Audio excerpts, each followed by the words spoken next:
د بېنظیر روپۍ به څنګه چک کوئ چې ستاسو په اکاونټ کې دا روپۍ جمع شوي دي که نه دي جمع شوي، یا به تاسو ته دا روپۍ میلاویږي که نه میلاویږي. ځکه د هغې یو نوی اپډیټ راغلی، هغه اپډیټ چې دی هغه زه ستاسو سره شیر کوم. نو که هغه نوي کسان دي که زاړه کسان دي یا کومو کسانو روپۍ راغستې، نو دا ویډیو د هغو د ټولو لپاره لازم ده چې پوره یې وګورئ. بل دا د ویډیو له یو لایک شیر چې دی دا لازم ورکوئ، دا یو پرې کار دی. نو دا د ویډیو له چې دی دا لازم ورکوئ. نو تاسو به کتلی چې 13,500 روپۍ چې دی د دې یو نوی قسط شروع شوی دی. نو په دې کې ځینې داسې نوي کسان دي چې هغو ته په اولنۍ پیر باندې دا روپۍ میلاویږي. لکه څنګه چې اولنۍ پیر باندې 13,500 شروع شوې، په هغې کې هم ځینې کسانو په اولنۍ پیر باندې 13,500 روپۍ چې دي دا راغستې. خو ځینې داسې نوي کسان دي هغوی موږ ته دا پته نه لګي چې موږ ته به دا روپۍ میلاویږي که نه میلاویږي، او د هغو 2-3 کاله شوي دي او هغو هلته کې خپل اهلیت چې دی دا هم نه دی چک کړی. خو د دې په باره کې موږ ځینې ویډیوګانې کړې دي چې په هغې کې موږ طریقه ښودلې ده.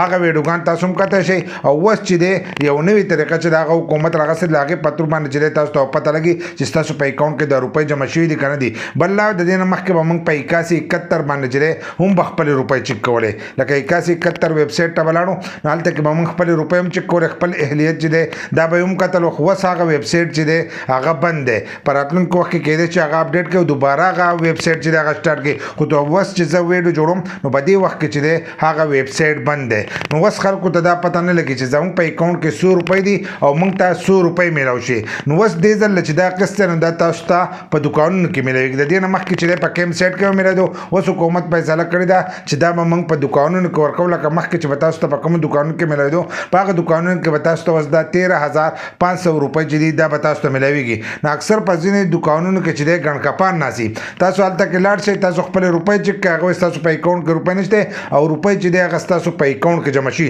د ډېرو کسانو سره دا دوکه شوې ده. خو یو کس زموږ سره رابطه کړې، هغوی تاسو په دې باندې ویډیو جوړه کړئ، ځکه چې زموږ سره دا دوکه شوې، موږ ګوته ولګوله او زموږ د اکاونټ نه هغې کس چې دی روپۍ ایستلې وې. نو موږ چې هلته کې روپۍ کتلې، نو روپۍ زموږ په اکاونټ کې نه وې. نو موږ دفتر ته لاړو، چې په دفتر کې موږ وویل، نو هغوی چې ستاسو په اکاونټ کې روپۍ جمع شوي وې او په پلاني تاریخ باندې ستاسو د اکاونټ نه دا روپۍ راوتلې. نو موږ چې دا تاریخ حساب وکړو، نو په پلاني دوکان کې موږ ګوته لګولې وه. نو د هغې د وجې نه چې دی موږ ته پته ولګي دې دوکاندار ایستلې. نو بیا هغه دوکاندار روپۍ هم راکړه او دا راته هم وویل چې کس ته چېرته حل ونه وایي، لکه دفتر والو ته حل ونه وایي، ځکه چې هغه ته حل ووایي نو هلته کې چې شکایت جمع کړو نو د ده نه دا هر سره رالي. بل لا چې دی به جیل ته هم ځي دې په دو چې شکایت جمع کړو. نو ځینې کسان وایي چې موږ به خپلې روپۍ چې دی دا به څنګه چک کوو. نو حکومت اوس وایي چې دې ځل له تاسو ته کم قسط میلاویږي، نو د دې به تاسو ته میسج راځي.